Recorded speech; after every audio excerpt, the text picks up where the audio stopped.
So hello all, I welcome you all to the lecture of physical chemistry now.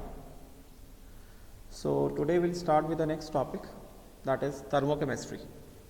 ठीक है, तो thermochemistry जो है basically it will deal with thermochemistry. It deals with heat changes taking place in a chemical reaction. It will deal with heat changes that are taking place in a chemical reaction. समझे क्या? Right? अच्छा, अब देखो जरा, in general, पहले अगर हम general term की बात करें, heat of reaction, if I talk about a general term that is heat of reaction, तो हीट ऑफ रिएक्शन मतलब क्या? It refers to the heat change, heat change मतलब क्या? या फिर ऐसे बोला जाए, it refers to the energy change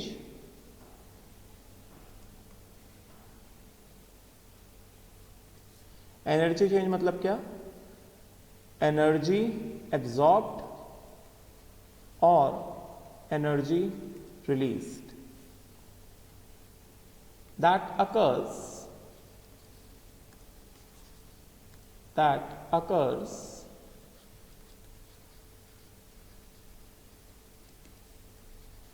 when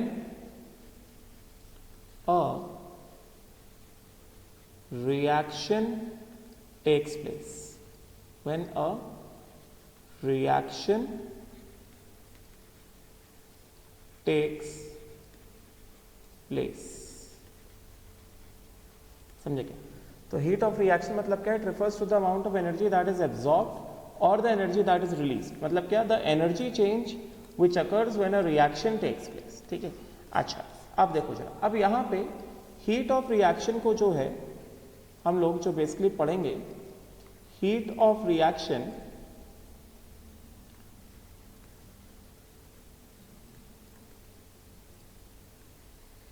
कि हम लोग दो कंपोनेंट्स पढ़ने वाले हैं. एक हम लोग पढ़ेंगे delta H, heat of reaction, delta H, और एक पढ़ेंगे, ये ऐसे बताता हूं, हीट ऑफ रिएक्शन पहला, when reaction occurs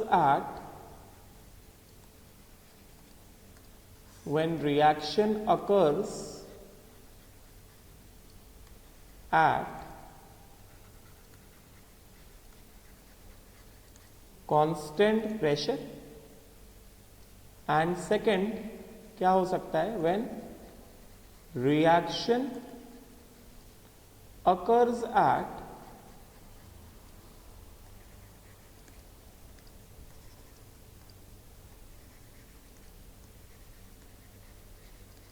constant volume.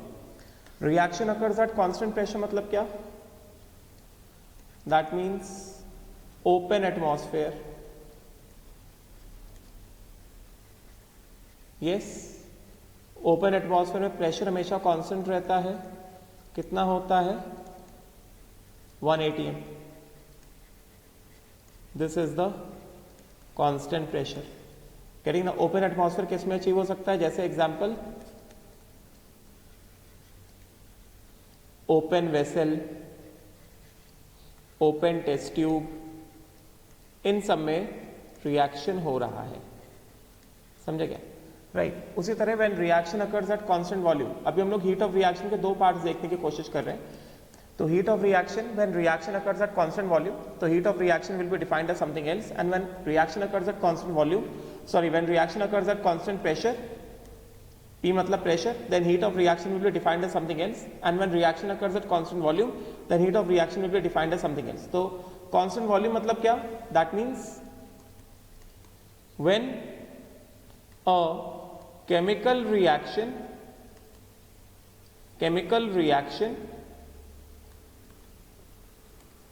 occurs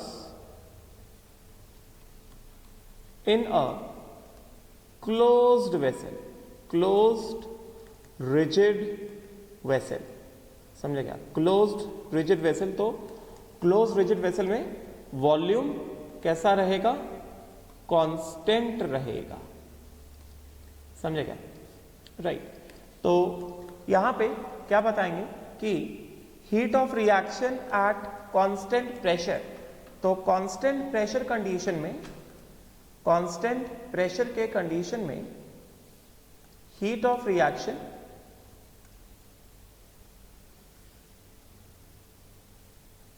क्या लिया जाएगा?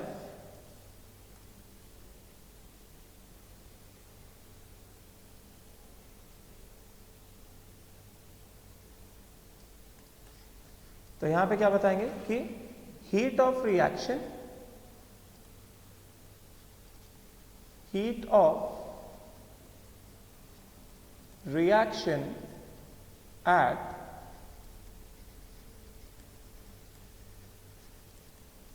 constant pressure is given by delta H. Heat of reaction at constant pressure is given by delta H. इसको बोलते हैं क्या? हम लोग फेमिलियर हैं इससे, इसको बोला जाता है enthalpy change of the reaction, इसको बोला जाता है enthalpy change of the reaction. On the other hand, heat of reaction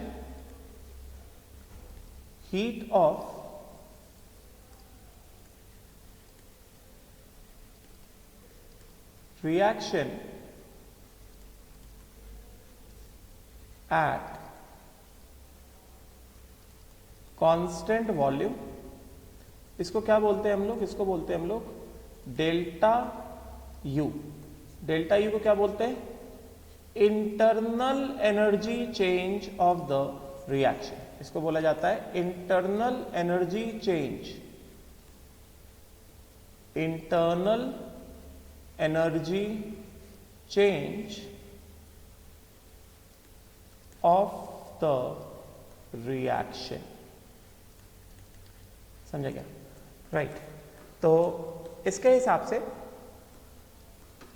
मतलब एक तरह से देखा जाए heat of reaction at constant pressure मतलब QP is the heat of reaction at constant pressure. P मतलब क्या? Constant pressure is equal to कितना? डेल्टा H, समझे क्या? मतलब क्या? Heat of reaction at constant pressure where QP is what? QP is heat of reaction, heat of reaction at क्या चीज? Constant pressure. बात समझे क्या? एंड उसी तरह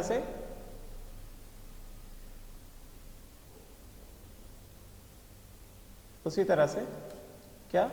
QV, उसी तरह से हमारे पास क्या है?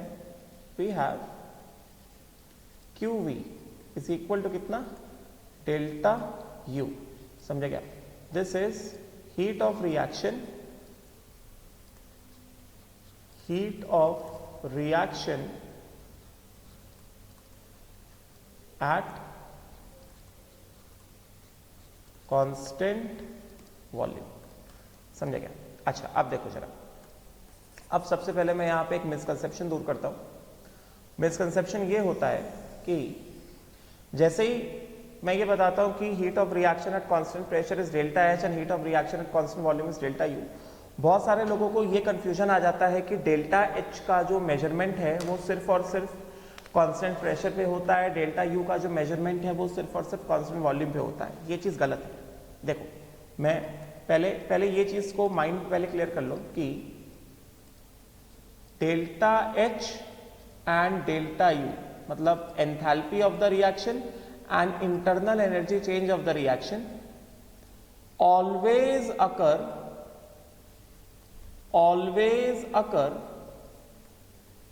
at any condition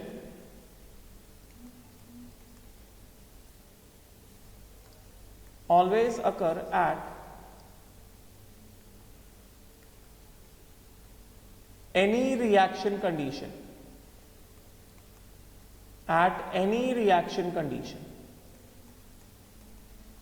समझे क्या? हाँ, but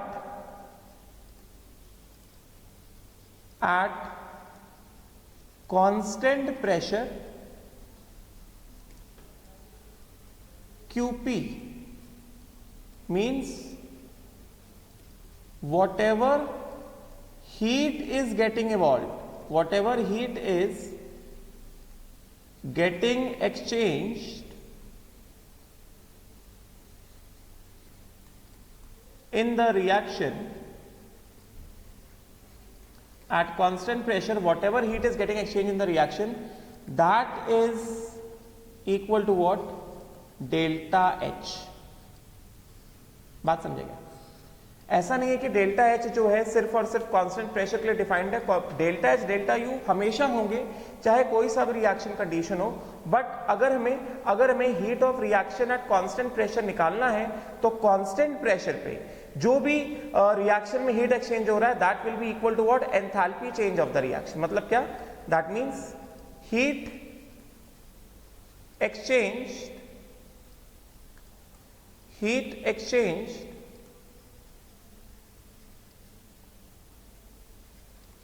exchanged during constant pressure in a reaction is equal to enthalpy change that occurs in the reaction is equal to the enthalpy change that occurs in the reaction. उसी तरह से similarly तो ऐसा नहीं है कि एंथैल्पी चेंज सिर्फ और सिर्फ कांस्टेंट प्रेशर पे ही होता है, कांस्टेंट वॉल्यूम पे एंथैल्पी चेंज नहीं होगा. ऐसा नहीं है. ये सब ऐसा कुछ भी नहीं कह रहा हूं मैं ये कह रहा हूं कि enthalpy change and internal energy change हर एक कंडीशन में होगा. उसका कुछ ना कुछ वैल्यू होगा. वो जीरो भी हो सकता है मगर कुछ ना कुछ वैल्यू होगा रिएक्शन में. मगर जब हम कांस्टेंट प्रेशर पे ये देखने जाते हैं कि कांस्टेंट प्रेशर पे रिएक्शन कितना हीट एक्सचेंज कर रहा है तो कांस्टेंट प्रेशर पे heat exchange is always equal to कितना? Enthalpy change which is taking place in the reaction. समझेगा? राइट. उसी तरह से at constant volume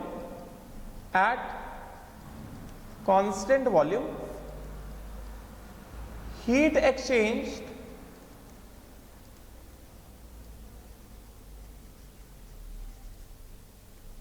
in a reaction is equal to कितना? QV is equal to क्या? internal energy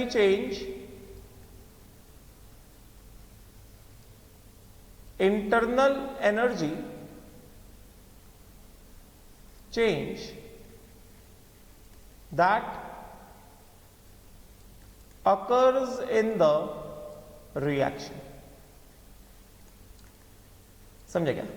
right. तो इसका कहने का मतलब क्या है? कहने का मतलब यही है कि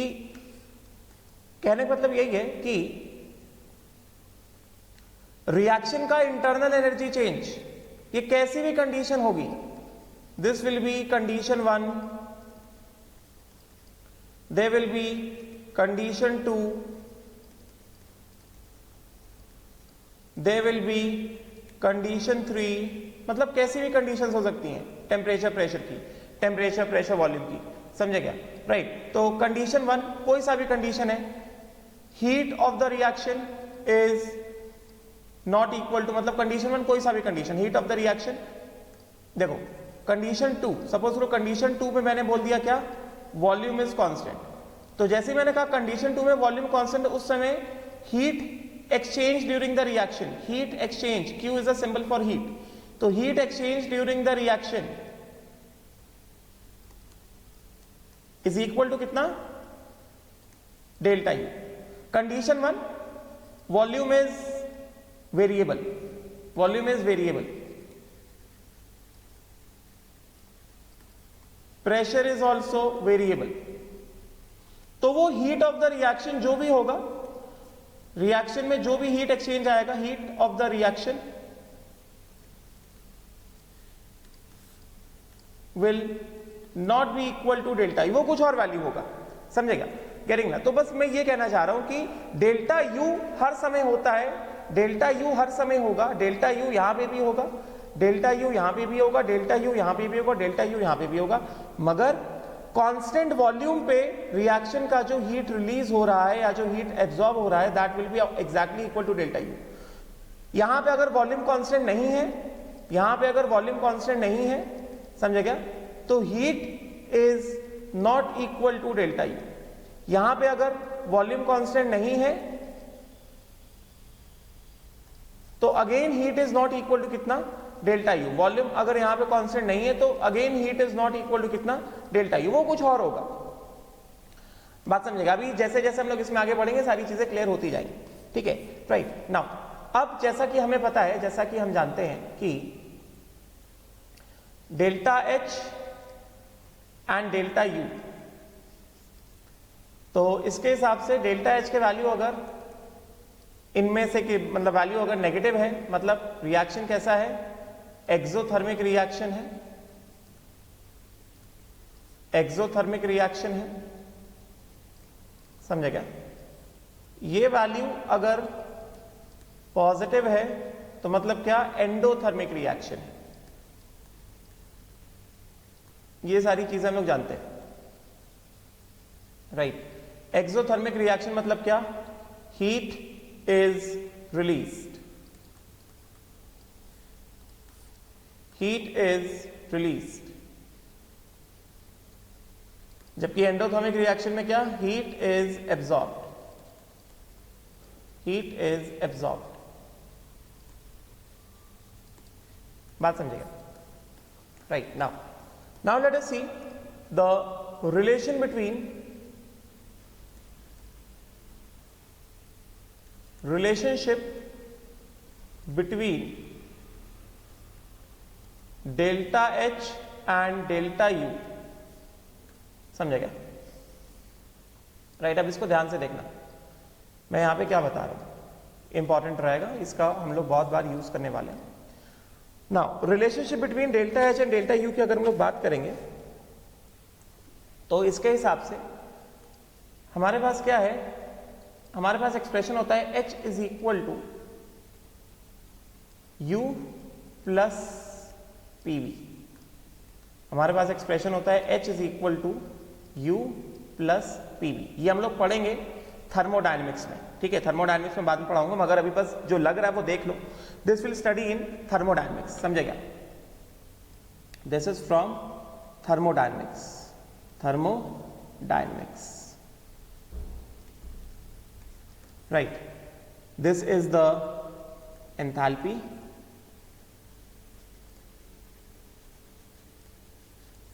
this is internal energy,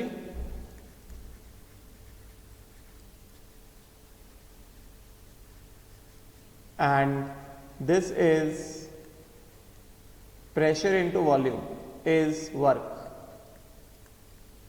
समझेगा।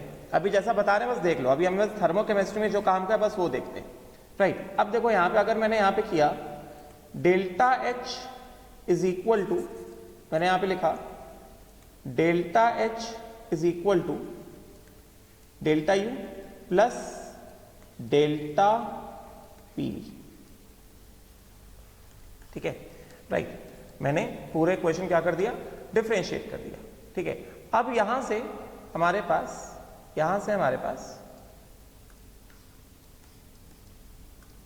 पहली सिचुएशन आएगी, यहां से will get the first situation. पहली सिचुएशन हमारे पास जो आएगी यहां से वो ये है कि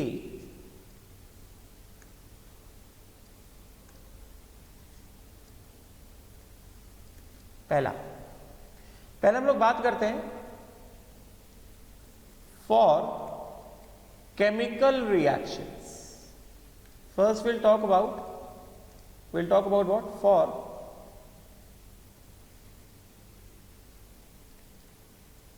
chemical reactions. ठीक है, तो पहले अगर हम लोग बात करें केमिकल रिएक्शंस के लिए, तो यहां से हमारे पास सिचुएशन क्या है? Delta H is equal to delta U plus delta PV. ठीक है, यहां पे मैं क्या बताऊंगा? Since most of the chemical reactions, most of the chemical reactions occur at constant pressure. तो इसके हिसाब से क्या हो जाएगा? जितने भी केमिकल रिएक्शंस होते हैं सब के सब या तो ओपन एटमॉस्फेयर में अकर होते हैं ना, है कि नहीं? प्रेशर जनरली क्या होता है? उनके लिए कांस्टेंट होता है. तो इसके हिसाब से क्या हो जाएगा? इसके हिसाब से हो जाएगा हमारे पास delta H is equal to delta U plus pressure constant है, क्या हो गया? P delta V. Pressure constant है तो ये क्या हो गया? ये हो गया P डेल्टा V. ठीक है, राइट. तो केमिकल रिएक्शंस. अच्छा, अब देखो जरा नाउ, अब यहां पे अब हम एक और चीज मानेंगे, यहां पे हम एक और चीज मानेंगे. दूसरी चीज क्या? दूसरी चीज, अज्यूमिंग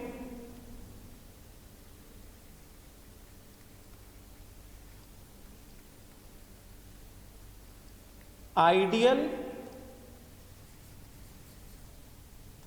यहां पे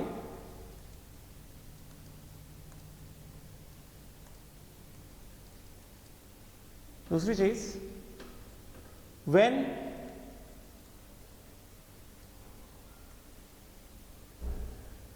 गैसेस आर इन्वॉल्व,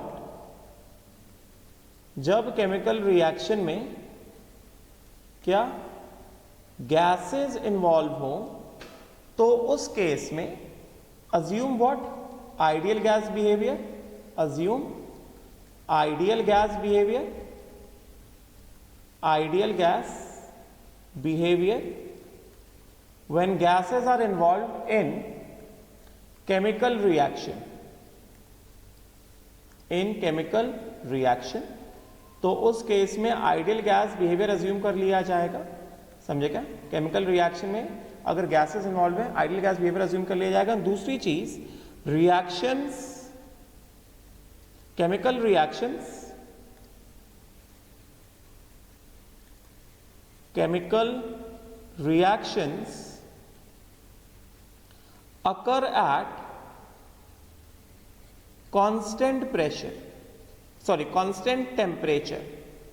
कोई सा भी केमिकल रिएक्शन होता है वो एक टेम्परेचर के रेंज में अकर होता है ना, करेंगे ना? हर एक रिएक्शन का एक ऑप्टिमम टेम्परेचर होता है, ना उस टेम्परेचर से ज्यादा ना उस टेम्परेचर से कम. समझे क्या? अगर एट कांस्टेंट टेम्परेचर. तो इसके हिसाब से क्या हो गया? इसके हिसाब से ये हो गया कि therefore हम ये जानते हैं कि PV इज इक्वल टू कितना? nRT. क्योंकि हम क्या मान रहे हैं? हम आइडियल गैस बिहेवियर मान रहे हैं. तो PV इज इक्वल टू क्या हो गया? PV इज इक्वल टू हो गया nRT. समझे क्या? तो यहां पे केमिकल रिएक्शन है, कांस्टेंट टेम्परेचर है, कांस्टेंट प्रेशर है. Pressure and temperature they are constant in a chemical reaction. Chemical reaction. समझे क्या? But what? Moles of gases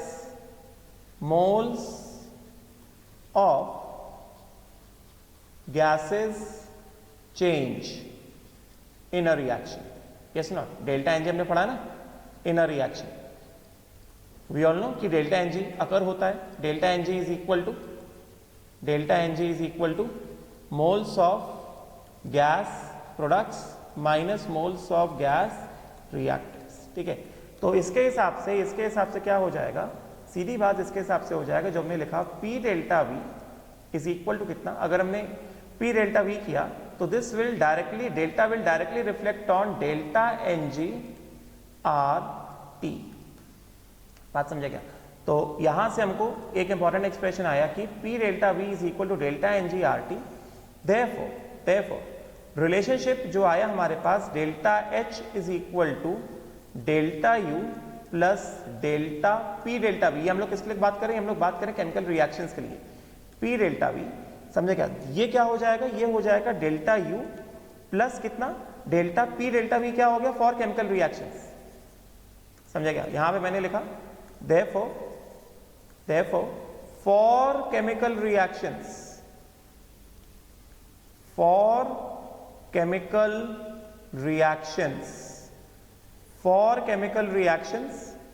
pressure कैसा? कांस्टेंट। तो अगर प्रेशर को कांस्टेंट लिया तो सिचुएशन क्या बना? Delta H is equal to delta U plus P delta V. Yes not? क्योंकि हमारे पास जनरल क्या था? जनरल तो ये था ना, delta H is equal delta U plus delta P we था जनरल। केमिकल रिएक्शन में प्रेशर क्या होता है? कांस्टेंट होता है, समझे क्या? ये हम लोग केमिकल रिएक्शंस की बात करें। फिर दूसरी चीज हमने क्या अज्यूम करी? Assume ideal gas behaviour, assume ideal gas behaviour, ideal gas and reaction at constant temperature, reaction at constant temperature. ये दोनों केमिकल रिएक्शंस में ये दोनों अजम्पशंस लगे, ठीक है? तो इसके हिसाब से डेल्टा एच क्या हो गया? डेल्टा एच हो गया डेल्टा यू प्लस ये कितना? Delta U plus delta P V कितना हो गया? Delta N G R T. This is the relationship between, this is the relationship between, this is the relationship between delta H and delta U, समझे क्या? तो इस वाले case में this is important reaction, sorry important equation, right? This is used to find delta H if delta U is known, delta U if delta H is known in chemical reactions, समझे क्या? Chemical reactions में ये वाला equation हम लोग use करते हैं, delta H is equal to delta U plus delta N G R T. We use this particular equation in chemical reactions, delta H is equal to delta U plus delta N G R T. अच्छा, अब मैं यहाँ पे important चीजें बताता हूं इसके बारे में। तो यहां पे ओवर एयर इक्वेशन क्या आया हमारे पास? इक्वेशन आया अपने पास delta H is equal to delta U plus delta N G R T. तो पहली चीज, if delta H delta U are in calories then R will also be in कितना? कैलोरीज, ठीक है? तो आर इन कैलोरी क्या हो जाता है? 2.0, 1.98 या 2.0 कैलोरीज पर मोल पर केल्विन। उसी तरह से if delta H and delta U are in joules then R will be कितना? 8.314 जूल पर मोल पर kelvin.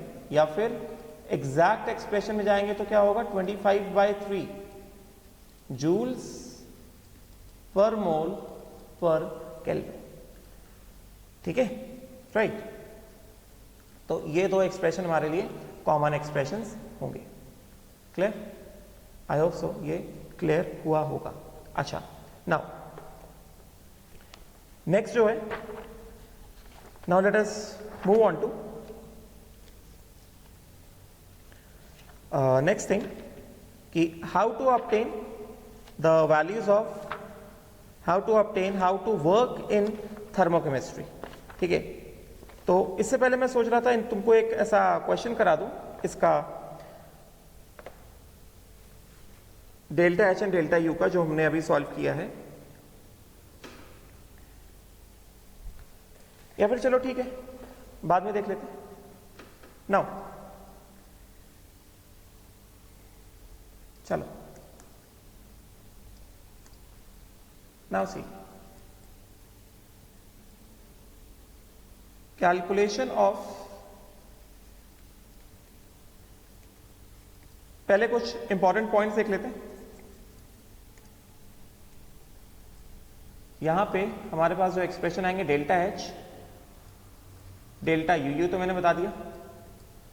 In chemical reactions, for chemical reactions, for chemical reactions, for chemical reactions. पहले मैं कुछ इंपॉर्टेंट पॉइंट्स बता देता हूं। हमारे पास सपोज करो we have A plus 2B gives, ऐसा है अपने पास N1A plus N2B gives N3C plus N4D।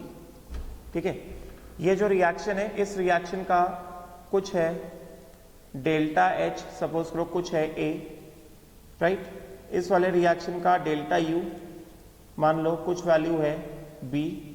ठीक है, इस वाले रिएक्शन में एंट्रोपी चेंज मान लो कुछ है C, और उसी तरह इस वाले रिएक्शन में डेल्टा G मान लो कुछ है D। ठीक है, आप देखो मैं यहां पे इंपॉर्टेंट चीज बताता हूं कि ये जो मैंने चार टर्म लिखे हैं, डेल्टा एच, इंपॉर्टेंट चीज बता रहा हूं, delta H, delta U, delta S and delta G, they all are extensive properties, they are extensive properties. Extensive properties मतलब क्या? Means they depend on number of moles involve.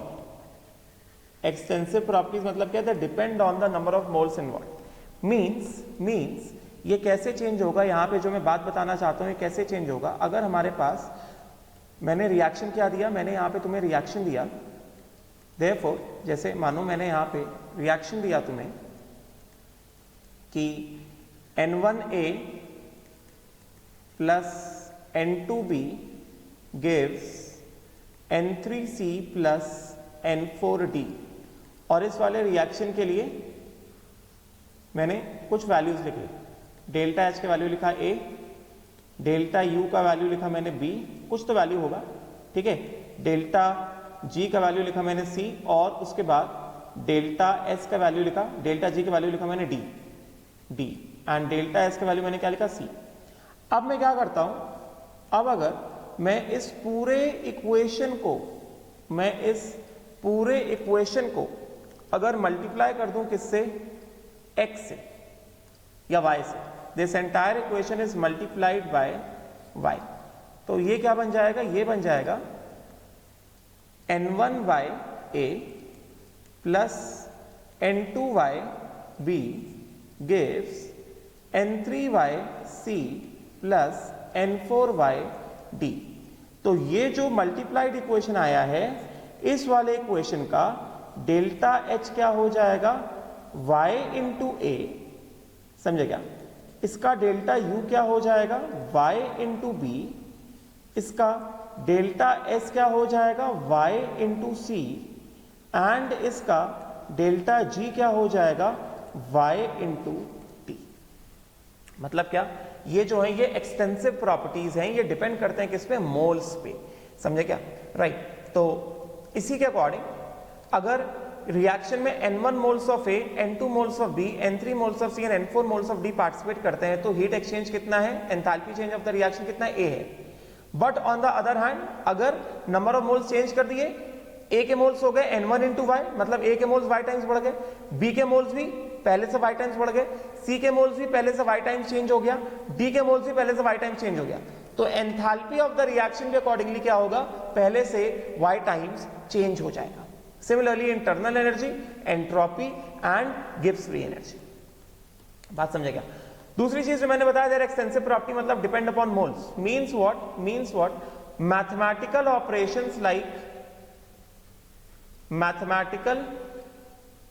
Operations like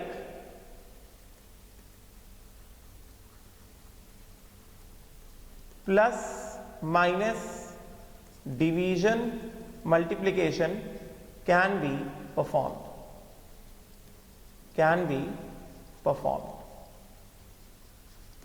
समझे क्या? Extensive property है। अभी जैसे जैसे हम लोग क्वेश्चन करेंगे ये सारी चीजें खुलने वाली हैं, ठीक है ना।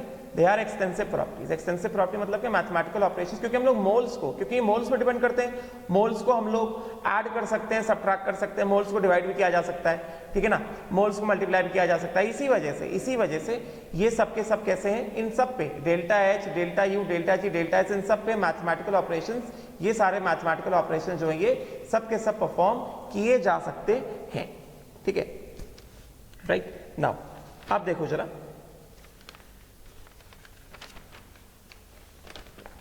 नाउ लेट अस सी,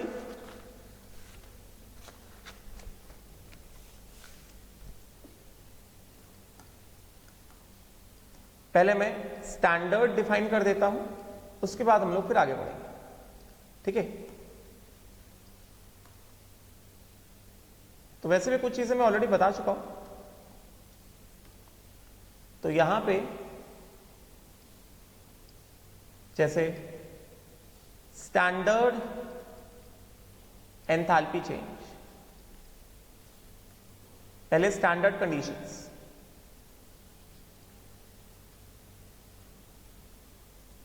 स्टैंडर्ड कंडीशंस क्या है? स्टैंडर्ड कंडीशंस क्या है? स्टैंडर्ड कंडीशंस है प्रेशर ऑफ सॉलिड, लिक्विड या gas should be equal to कितना? 1 बार। समझे क्या? मैंने ऑलरेडी बताया substance should be in standard state. Substance should be in standard state and should be pure. Standard state मतलब क्या? जैसे substance and standard state, जैसे CO2 के लिए स्टैंडर्ड स्टेट क्या होता है? गैस का होता है। CO2 के लिए स्टैंडर्ड स्टेट किसका है? Standard state of CO2 is gas. Water के लिए स्टैंडर्ड स्टेट क्या है? लिक्विड है। समझे क्या? कार्बन स्टैंडर्ड स्टेट, अभी हमने standard state carbon, graphite standard state क्या है? सॉलिड।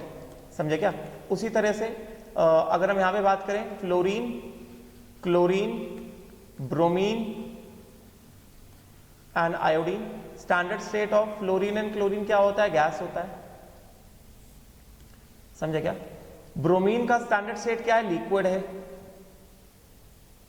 स्टैंडर्ड कंडीशंस में bromine occurs as liquid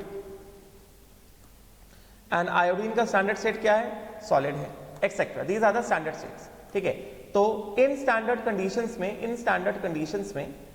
in all these standard conditions, ये जो स्टैंडर्ड कंडीशंस हैं, इन सभी स्टैंडर्ड कंडीशंस में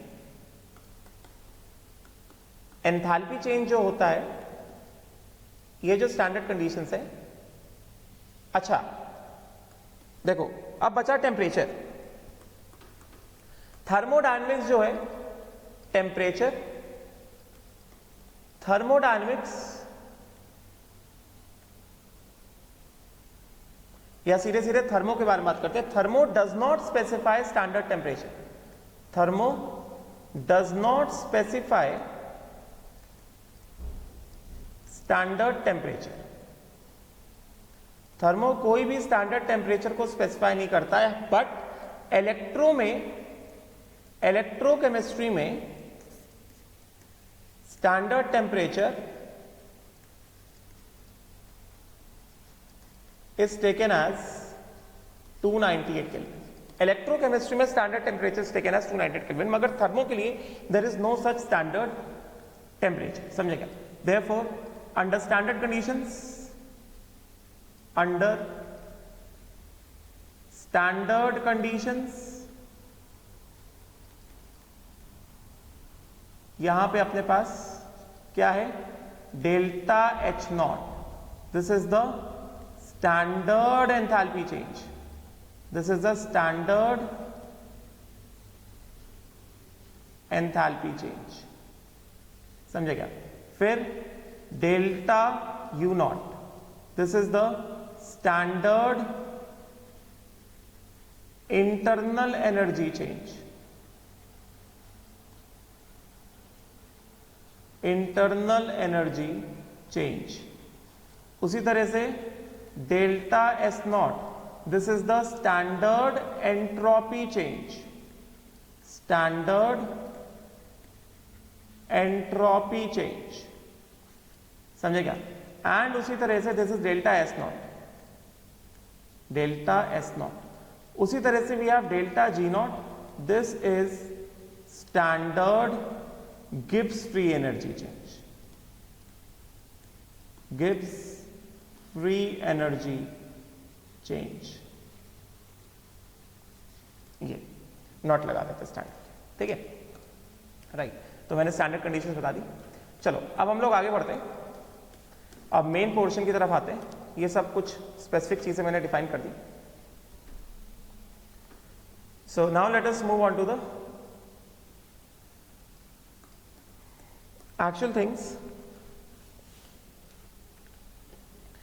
तो फर्स्ट जो है मतलब अब यहां पे स्टार्ट करते हैं। Enthalpy changes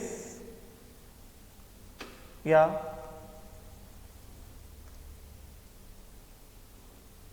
various forms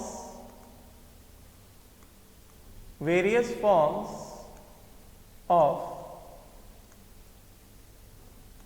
heats of reaction, various forms of heats of reactions। ठीक है, अब देखना, मेरी बात को ध्यान से सुनना। पहला फॉर्म होता है हीट ऑफ फॉर्मेशन,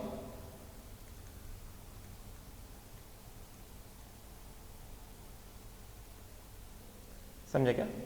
दूसरा होता है हीट ऑफ कंबशन,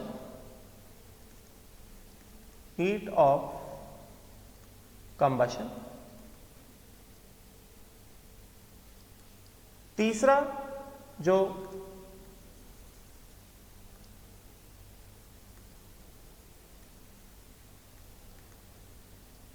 इंपॉर्टेंट है वो है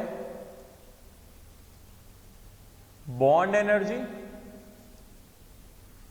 चौथा इंपॉर्टेंट जो है वो है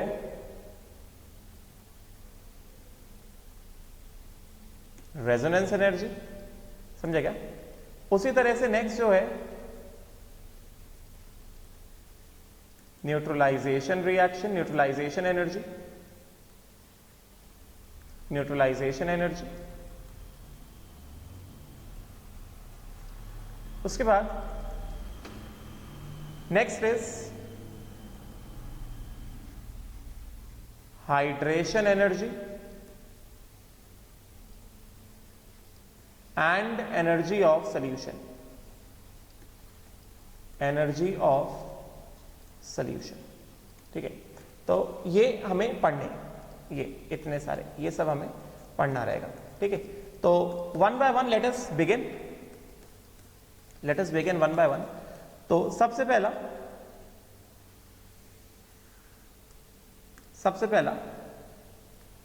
heat of formation, heat of formation, समझे क्या? हीट ऑफ फॉर्मेशन मतलब क्या?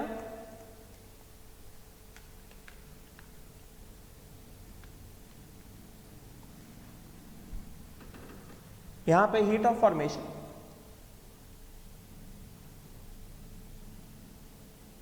तो सबसे पहले अगर हमारे पास कोई सा भी रिएक्शन है, if we have any particular reaction, चलो पहले इसमें इसको डिफाइन कर देता हूं. Heat of formation is heat of formation of a substance. Heat of formation of a substance is the amount of energy change that occurs. First, let me just define it like this. Standard heat of formation, standard heat of formation of a substance is the energy change that occurs when 1 mole of a substance is formed in its standard state. When 1 mole of a substance is formed in its standard state from its constituent elements in their standard states. Under standard conditions. जैसे मैंने ये पहले बताया हुआ है, मगर अभी यहां पे फॉर्मली हम लोग सारी चीजें कवर कर रहे हैं. जैसे फॉर एग्जाम्पल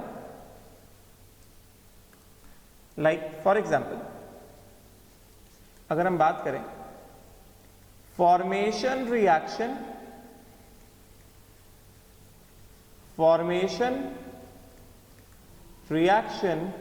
ऑफ CO2. तो फॉर्मेशन रिएक्शन ऑफ CO2 क्या होगा? फॉर्मेशन रिएक्शन ऑफ CO2 वो रिएक्शन होगा जिसमें 1 mole of CO2 will be formed in the standard state from its constituent elements in the standard state. तो 1 mole of CO2 is formed. तो CO2 में elements क्या क्या है? एलिमेंट्स है कार्बन एंड ऑक्सीजन. CO2 में एलिमेंट्स क्या क्या है? CO2 में एलिमेंट्स है कार्बन एंड ऑक्सीजन. समझे क्या? तो अगर CO2 में एलिमेंट्स कार्बन एंड ऑक्सीजन है तो 1 mole of CO2 फॉर्म कराना है. तो 1 mole of CO2 फॉर्म करने के लिए हमको क्या लगने वाला है? हमको लगने वाला है 1 mole of carbon in the standard state solid. ठीक है. एंड कार्बन का जो स्टैंडर्ड स्टेट होता है वो होता है graphite. Standard state of carbon का जो होता है वो होता है ग्रेफाइट प्लस ऑक्सीजन. समझे क्या? From its constant elements. Carbon CO2 में कॉन्स्टेंट एलिमेंट्स क्या है? CO2 में कॉन्स्टेंट एलिमेंट्स है कार्बन और ऑक्सीजन. समझे क्या? तो graphite plus oxygen. Standard state of oxygen क्या होता है? गैस होता है. गिव्स क्या? 1 mole of CO2, that is gas. So this is the standard state of CO2. Oxygen है, this should be pure, solid should be pure. Gas, pressure of oxygen जो हमने लिया है वो क्या होना चाहिए? 1 bar होना चाहिए. And accordingly जो CO2 आया है, प्रेशर ऑफ CO2 क्या होना चाहिए? 1 bar होना चाहिए या 1 atm भी बोल सकते हैं. एंड दिस शुड बी कितना? प्योर. 1 bar और atm लगभग सेम ही होते हैं. गेटिंग ना? तो इस केस में जो हीट ऑफ रिएक्शन आएगा, मतलब मैंने यहां पे क्या बताया? Standard heat of formation of the substance is defined as energy change that occurs when 1 mole of the substance is formed in its standard state from its constituent elements in the standard states under standard conditions. तो यहां पे क्या है? when 1 mole of CO2 is formed in the standard state gas from its constituent elements in their respective standard states, तो उस case में formation reaction का जो हीट ऑफ रिएक्शन है, फॉर्मेशन रिएक्शन का जो हीट ऑफ रिएक्शन है that will B standard heat of formation of CO2 which is शायद -393.5 किलो जूल पर मोल। समझे क्या? क्लियर हुआ क्या? राइट तो फॉर्मेशन रिएक्शन में जो हीट रिलीज होगा that is the heat of formation of the substance. अभी ये प्रूफ कर देंगे कि इस वाले रिएक्शन का जो डेल्टा एच आया है वो सिर्फ और सिर्फ heat of formation of CO2 क्यों, अभी प्रूव हो जाएगा। ठीक है, उसी तरह से जैसे अगर मैं एग्जांपल लेता हूं जैसे मान लो formation of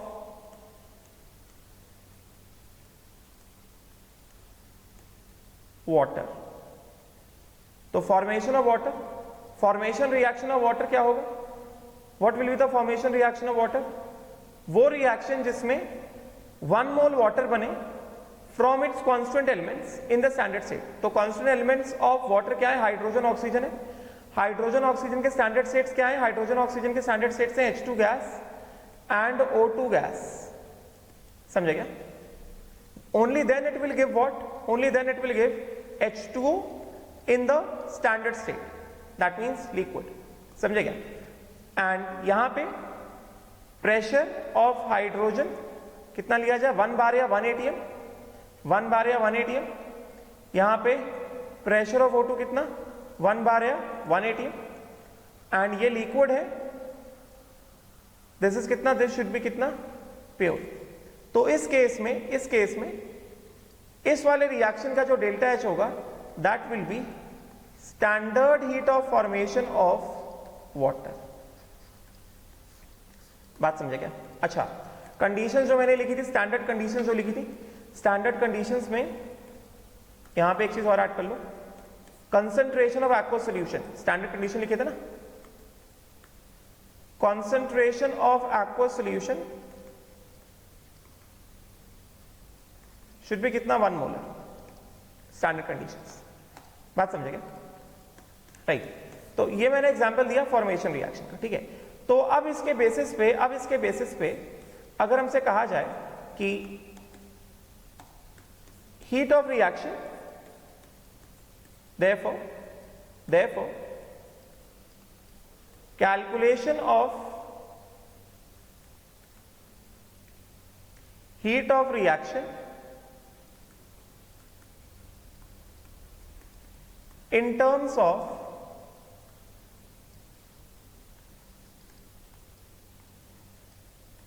heats of formation, calculation of heat of reaction in terms of heats of formation। ठीक है, तो सपोज करो अगर हमारे पास रिएक्शन है N1A plus N2B gives N3C plus, चलो इसको बताने से पहले मैं पहले एक चीज बता देता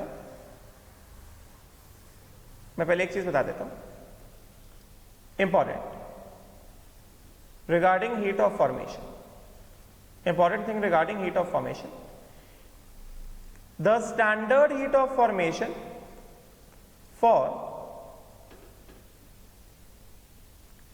an element is taken as 0. Standard heat of formation for an element is taken as 0 as a reference. Standard heat of formation of an element is taken as 0 as a reference. मतलब क्या? कोई से भी elements है, मतलब क्या? Standard heat of formation of carbon, standard state of carbon is graphite. समझेगा?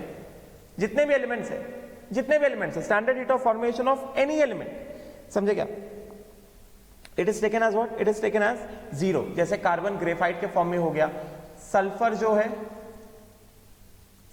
है S8 के फॉर्म में हो गया। मैं ऐसे लिखता हूं, एलिमेंट्स और ये उनके स्टैंडर्ड फॉर्म्स। और इनका standard heat of formation. Carbon, carbon का स्टैंडर्ड फॉर्म क्या होता है? ग्रेफाइट होता है, yes, which is solid, standard heat of formation लेकिन है 0। सल्फर, सल्फर का स्टैंडर्ड फॉर्म क्या होता है? S8 and this is rhombic sulphur.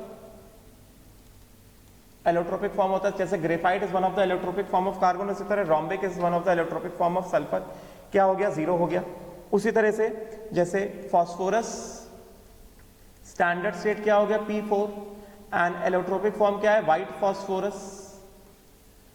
Standard heat of formation क्या लिया जाएगा? 0 लिया जाएगा। उसी तरह से ऑक्सीजन, स्टैंडर्ड स्टेट क्या है? O2, मतलब O2 का हीट ऑफ फॉर्मेशन क्या लिया जाएगा? 0 लिया जाएगा। समझे क्या?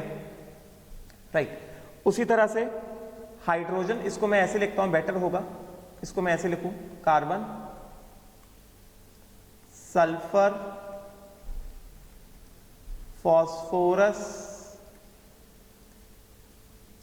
Oxygen.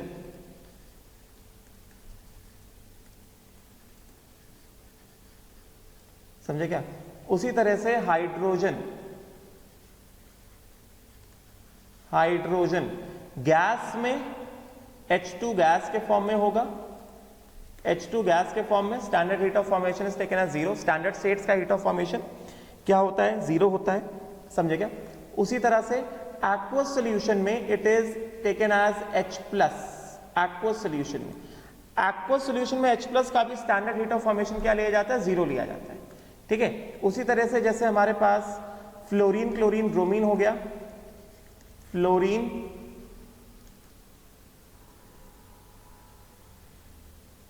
Fluorine, chlorine and bromine,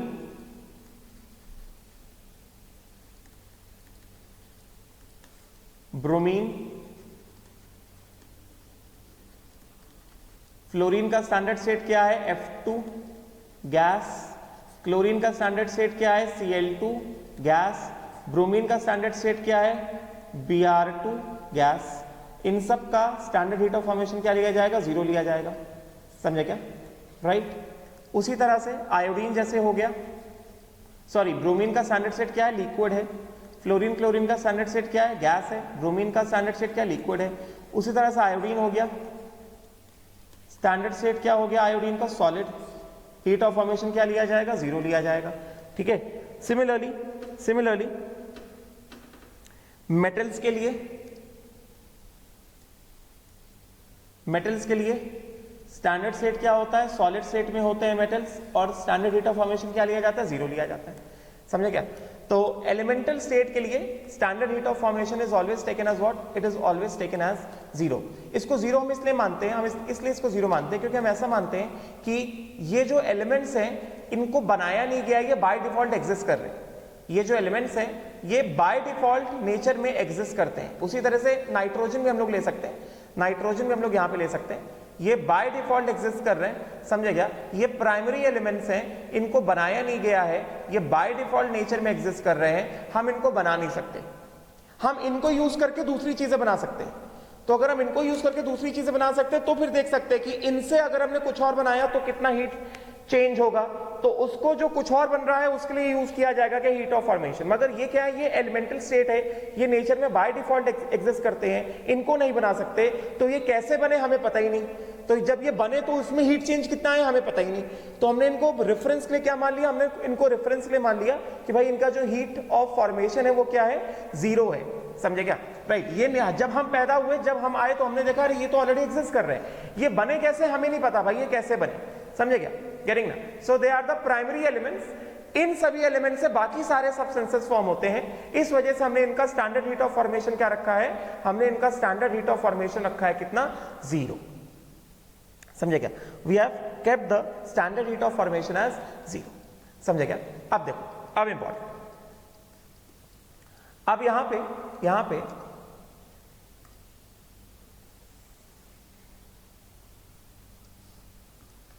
how to compare the thermodynamic stability, how to compare thermodynamic stability, how to compare thermodynamic stability, thermodynamic stability, समझेगा? तो जैसे पहला example compare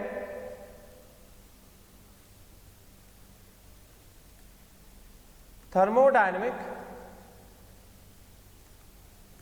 stability of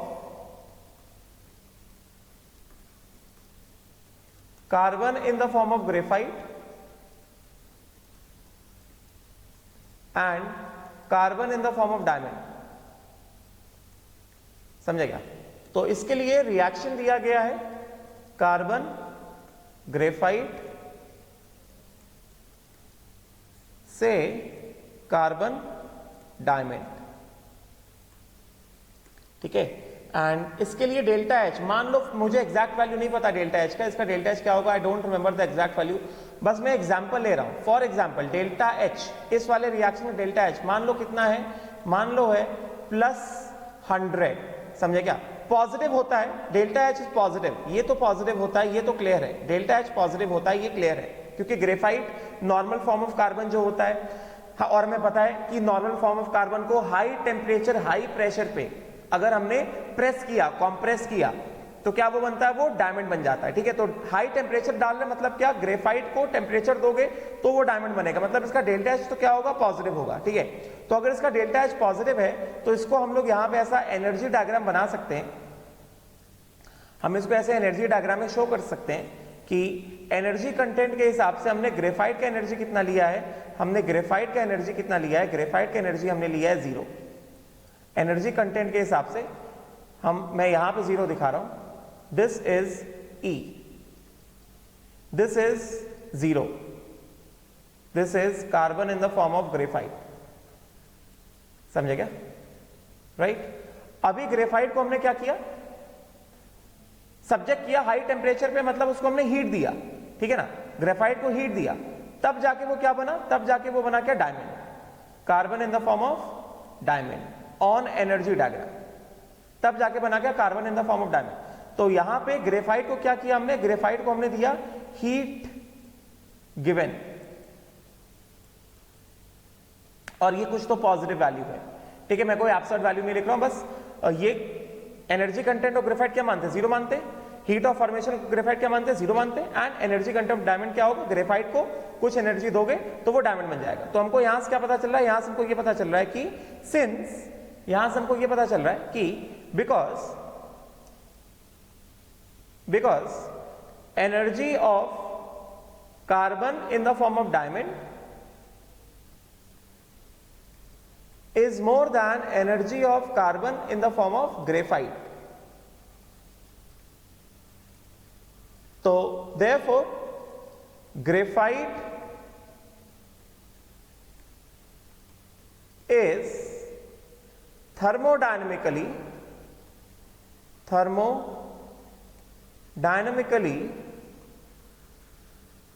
more stable than carbon in the form of diamond, समझे क्या? उसी तरह से जैसे दूसरा एग्जांपल लेते हैं, compare thermodynamic stability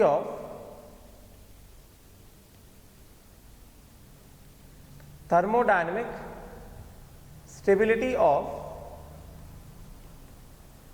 CO2 and CO।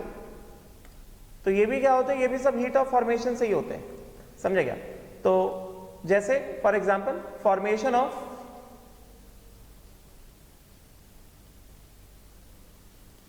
CO, तो अगर CO के फॉर्मेशन की बात करेंगे तो ये क्या है, carbon solid plus half O2 gas gives क्या, CO गैस, फॉर्मेशन रिएक्शन। उसी तरह से अगर मैंने कहा फॉर्मेशन ऑफ CO2, ठीक है? तो ये क्या हो गया, ये हो गया carbon solid plus O2 gas और ये क्या देगा, ये देगा CO2 गैस, समझे क्या। तो अब अगर हम लोग इनके हीट ऑफ फॉर्मेशन को कंपेयर करते हैं, heat standard heat of formation of CO and standard heat of formation of CO2, मान लो this is given as -393.5 and मान लो दिस इज गिवन एज -200। तो इसका मतलब क्या हुआ, इसका मतलब ये हुआ कि अगर मैं इसको एनर्जी डायग्राम पे शो करता हूं, if I just try to show it in the energy diagram, तो इसके हिसाब से ये दिस इज एनर्जी, ये लिया मैंने 0, तो 0 लिया, तो यहां पे क्या है, energy of carbon is 0 and energy of oxygen O2, energy of oxygen is also कितना, 0, समझे क्या। दोनों का एनर्जी कितना है, 0 है, हीट ऑफ फॉर्मेशन दोनों का 0 है। अब with respect to carbon and oxygen, energy of CO2 is equal to कितना, -393.5 units and energy of CO is कितना, -200 यूनिट्स, समझे क्या। तो इसका मतलब क्या हुआ, इसका मतलब ये हुआ कि ये हमें क्या दिखा रहा है, दिस, यहां से एनर्जी डायग्राम के हिसाब से ये हमें क्या दिखा रहा है कि जब कार्बन ऑक्सीजन को यूज करके जब हमने CO2 फॉर्म किया तो एनर्जी में चेंज है, डिक्रीज आया ना, decrease in energy. Standard heat of formation of CO2 कितना, -393.5, energy of carbon oxygen 0 and energy of CO2 कितना, -393.5। मतलब जब कार्बन ऑक्सीजन जब CO2 जाएंगे तो 393.5 यूनिट से एनर्जी क्या हो जाएगा, डिक्रीज हो जाएगा, ठीक है। उसी तरह से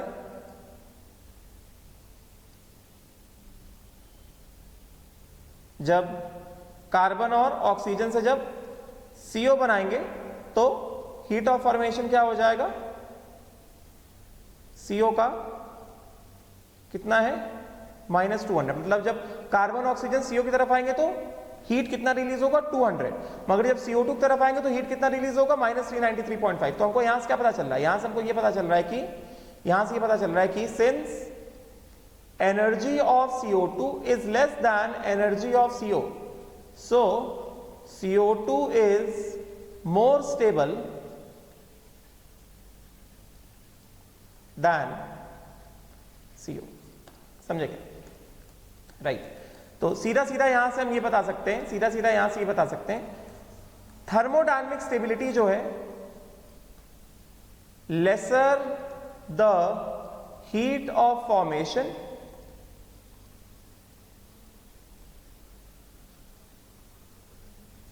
more is the thermodynamic stability,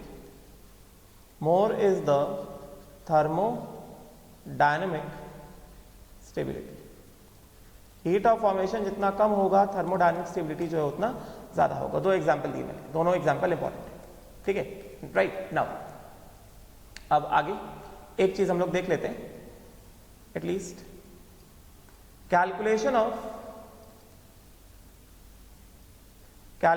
of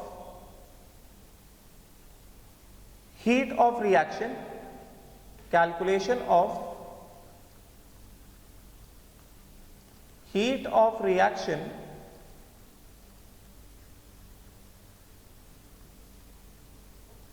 using heat of formation data, ठीक है। अब देखो, अब यहां पे एक चीज का ध्यान दो, मैं क्या बोल रहा हूं, बहुत सारे लोगों को ये कंफ्यूजन होता है कि अगर हमें हीट ऑफ फॉर्मेशन दिया गया है तो हीट ऑफ फॉर्मेशन का डेटा यूज करके हम लोग हीट ऑफ रिएक्शन सिर्फ फॉर्मेशन रिएक्शन में निकालते हैं। ऐसा नहीं है, कोई भी रिएक्शन हो, एनी रिएक्शन, कैसा भी रिएक्शन हो, चाहे वो फॉर्मेशन रिएक्शन हो, चाहे वो कंबशन रिएक्शन हो, चाहे वो हाइड्रेशन रिएक्शन हो, कैसा भी रिएक्शन हो, हीट हीट ऑफ रिएक्शन मतलब डेल्टा एच या delta U, heat of reaction at constant pressure delta H, heat of reaction at constant volume delta U.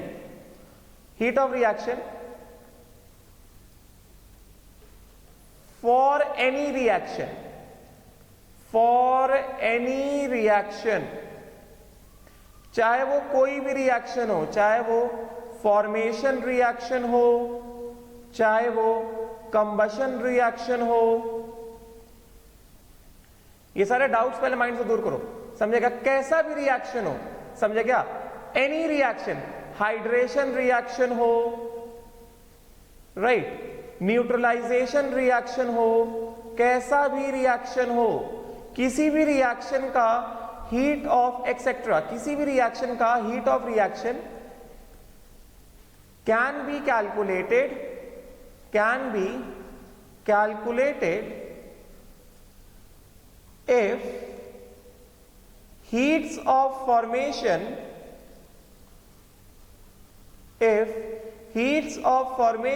of each reactant and product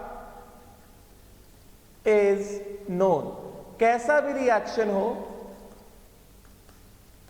अगर उसके हर एक reactant और product का heat of formation पता है तो हम उस रिएक्शन में, कोई सा भी रिएक्शन है उसमें कितना हीट एक्सचेंज हो रहा है उसको हम लोग निकाल सकते हैं. ठीक है, चलो देखते हैं. फॉर एग्जाम्पल जैसे example let us consider a general reaction.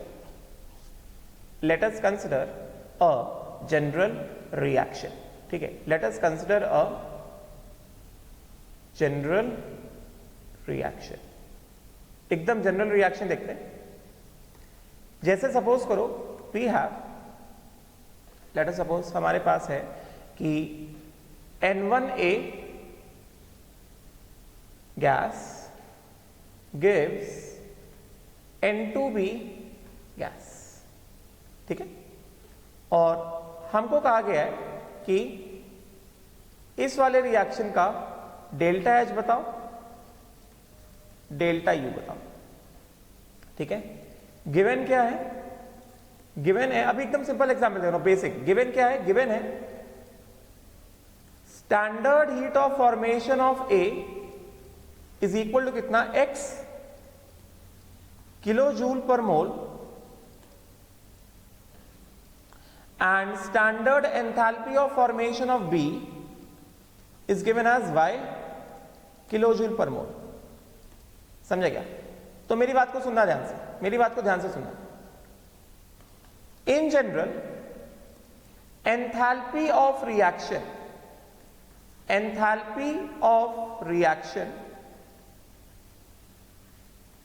is given by summation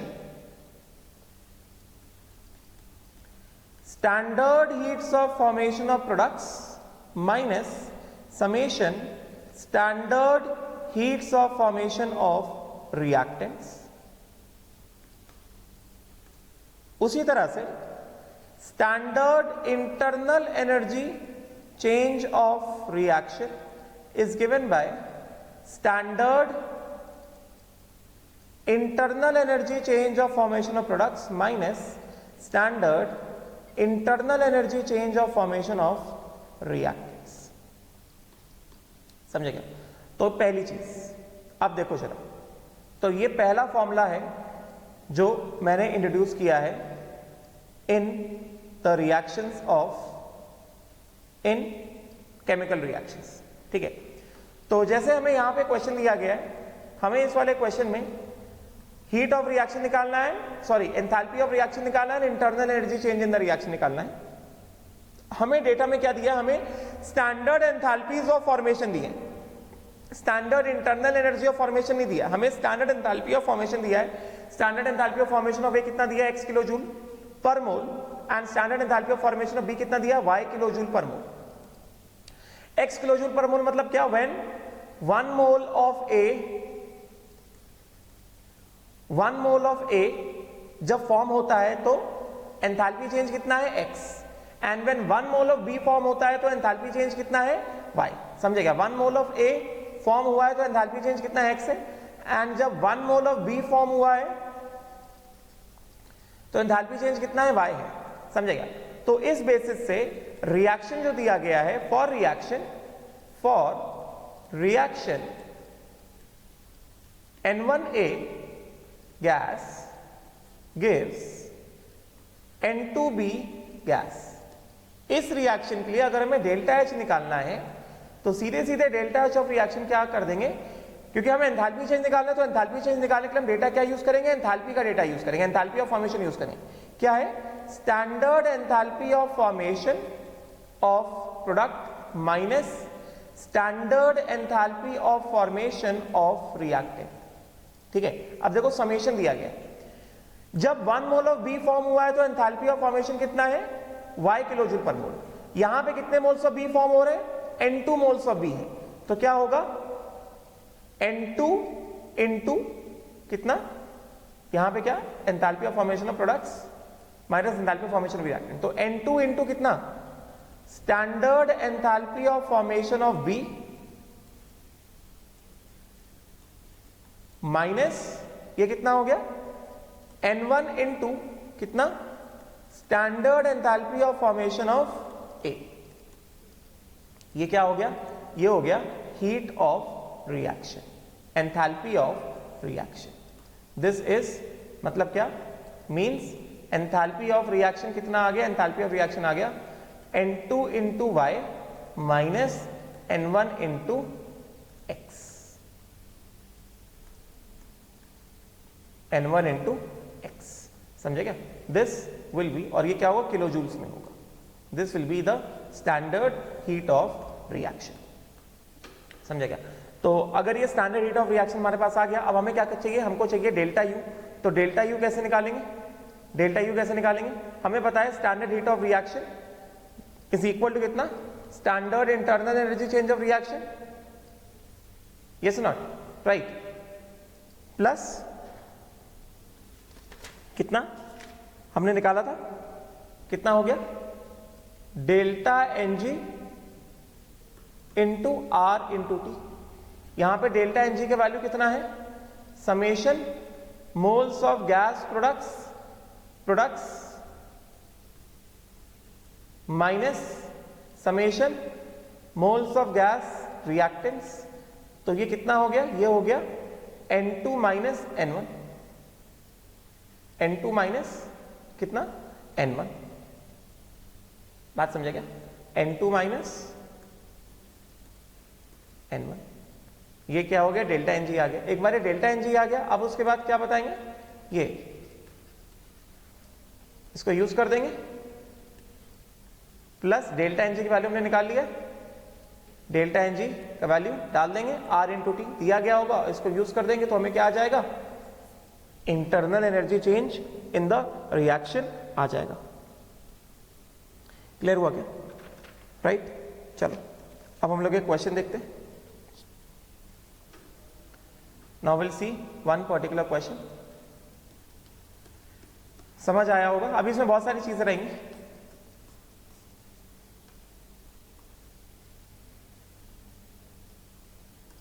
question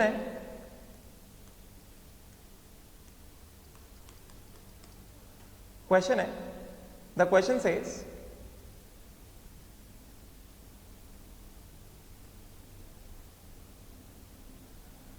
calculate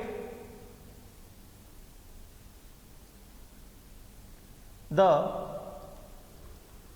standard heat of formation of N2O5 gas in kilojoule per mole on the basis of following data. समझे क्या, हमें कुछ चीजें given है। पहला given information हमारे पास क्या है, हमको जो गिवन है वो क्या है, वो गिवन है हमें 2NO gas plus O2 gas this gives what? 2NO2 gas. समझे क्या? इस वाले रिएक्शन का delta H naught 1, this is given as -114 kilo joule per mole. इसका delta H naught 1 is given as कितना? -114 किलो जूल पर मोल। ठीक है, and उसी तरह से सेकेंड इंफॉर्मेशन जो गिवन है वो क्या गिवन है? 4NO2 gas plus O2 gas gives 2 times of N2O5 gas. इसका हीट ऑफ रिएक्शन जो गिवन है, heat of reaction is given as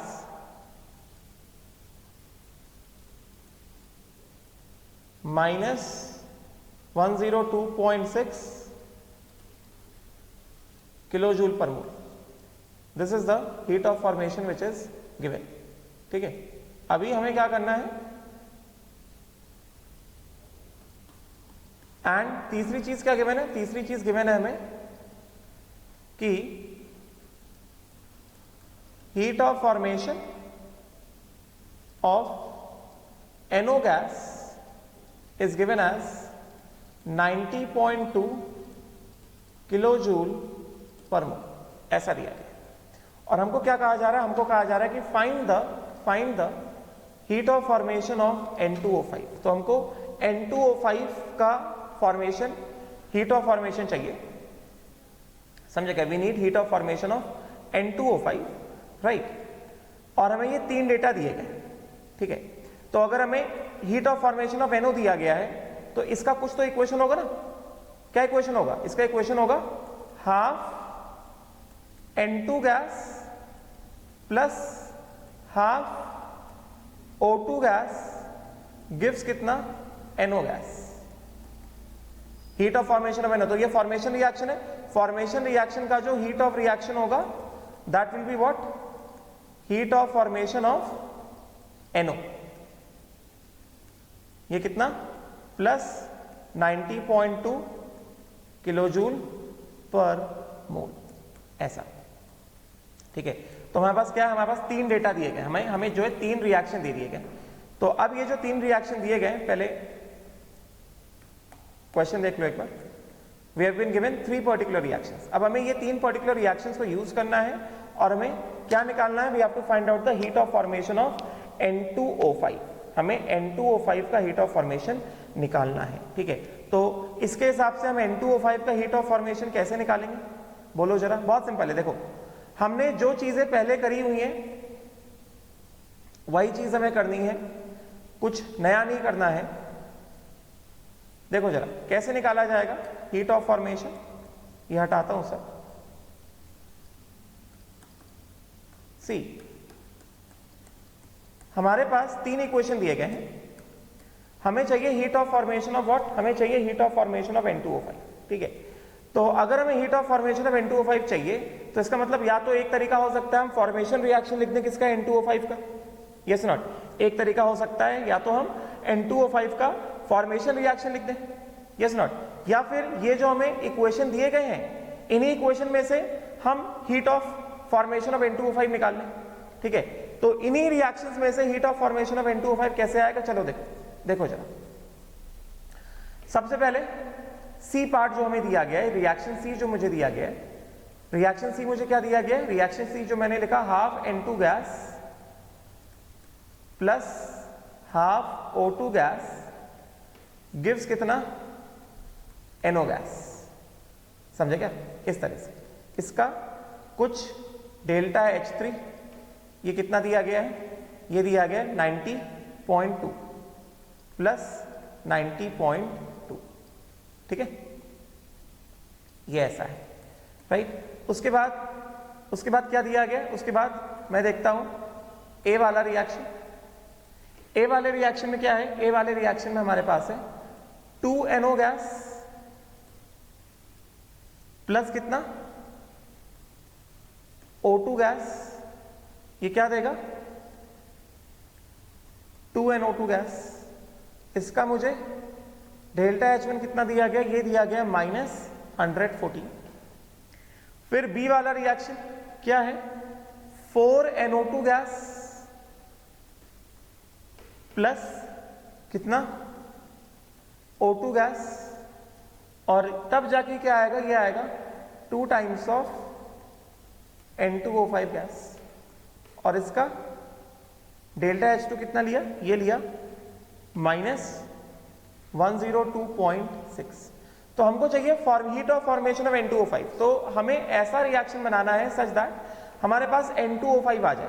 ये 3 डेटा का यूज करके हमें ऐसा रिएक्शन बनाना है सच दैट हमारे पास क्या आ जाए, N2O5 आ जाए। या तो N2O5 का फॉर्मेशन रिएक्शन आ जाए, या कोई ऐसा रिएक्शन आ जाए जिसमें हमारे पास सभी रिएक्टेंट प्रोडक्ट्स का हीट ऑफ फॉर्मेशन पता हो, बस N2O5 का हीट ऑफ फॉर्मेशन हमें ना पता हो। ठीक है, तो ये तो देखो बहुत सिंपल सा है, ये तो बहुत सिंपल सा है। यहां पे क्या करेंगे, यहां पे क्या करेंगे, क्या किया जाए, यहां पे ये NO है, ये 2NO है, तो रिएक्शन C को 2 से मल्टीप्लाई करो, प्लस ये क्या है 2NO2 है, यहां पे कितना चाहिए 4NO2 चाहिए, समझे क्या। तो रिएक्शन C को हमने किससे मल्टीप्लाई, चलो अच्छा ऐसे देखते हैं, हमको चाहिए क्या, ये हमने 3 डेटा लिख लिए। रिक्वायर्ड क्या है हमको, रिक्वायर्ड है formation reaction of N2O5, formation of N2O5 ये चाहिए ना। तो अगर फॉर्मेशन ऑफ N2O5 चाहिए तो मतलब फॉर्मेशन रिएक्शन ऑफ N2O5 क्या होगा, N2 plus 5/2 O2 gas gives what, N2O5 gas, यही होगा ना, हमको यही चाहिए, yes or not, gives what, N2O5 gas. ठीक है, gives N2O5 गैस, हमको ये फॉर्मेशन रिएक्शन चाहिए। और इस वाले रिएक्शन का जो डेल्टा H आएगा, that delta H will be what, that delta H will be the heat of formation of N2O5। इसका जो डेल्टा H आएगा that will be the heat of formation of N2O5। ठीक है, तो ये किस तरह से आएगा बताओ जरा। वही जो हमने ऑलरेडी पढ़ा, हमने केमिकल इक्विलिब्रियम में जो ऑलरेडी पढ़ा, मैंने क्या बताया था कि पहले जो डेटा गिवन है उसको पूरा लिख लो, फिर जो चाहिए उसको लिख लो। अब देखो जो चाहिए और गिवन से वो कैसे आएगा, हमको N2O5 चाहिए कहां पे, प्रोडक्ट साइड में, तो इनमें से N2O5 कहां है, यहां पे प्रोडक्ट साइड में है, मगर यहां पे कोफिशिएंट 2 है, हमको चाहिए कोफिशिएंट 1। तो हम क्या करेंगे, इक्वेशन बी इंटू कितना हाफ, क्योंकि हमें N2O5 का कोफिशिएंट कितना चाहिए, 1 चाहिए। ठीक है, फिर उसके बाद हमको चाहिए N2 और O2 चाहिए, हमको चाहिए N2 और O2। तो अगर हमको N2 और O2 चाहिए तो उस केस में N2 और O2 कहां पे आ रहा है, N2 और O2 यहां पे आ रहे हैं। N2 का हमें कोफिशिएंट चाहिए कितना, 1 चाहिए, यहां पे कितना हाफ है, तो क्या करेंगे प्लस इक्वेशन C इंटू कितना 2, समझे क्या। फिर हमको चाहिए क्या O2 कितना चाहिए 5/2, तो हमने यहां पे कितना किया, यहां पे हमने किया इक्वेशन B को किया इंटू हाफ, तो यहां से कितना आया हाफ O2। यहां पे हमने किया कितना इंटू 2, तो यहां पे कितना हो गया 1 N2, और इंटू 2 के बाद यहां पे कितना हो जाएगा 1 O2, तो 1 O2 और हाफ O2 कितना हो गया 3/2, और यहां पे ऑलरेडी कितना है 1 O2 है, तो 1 O2 और हाफ O2 कितना हो गया 5/2 O2 हो गया। तो सीधे सीधे क्या कर दो, इक्वेशन A इंटू 1, समझेगा। चलो देखते हैं। तो अगर इसके हिसाब से हमने सबसे पहले इक्वेशन C इंटू 2 किया, इक्वेशन C इंटू 2 कितना है, इक्वेशन C इंटू 2 किया जाएगा तो क्या हो जाएगा 2 इंटू कितना हो गया half N2 plus half O2 gives कितना 2NO।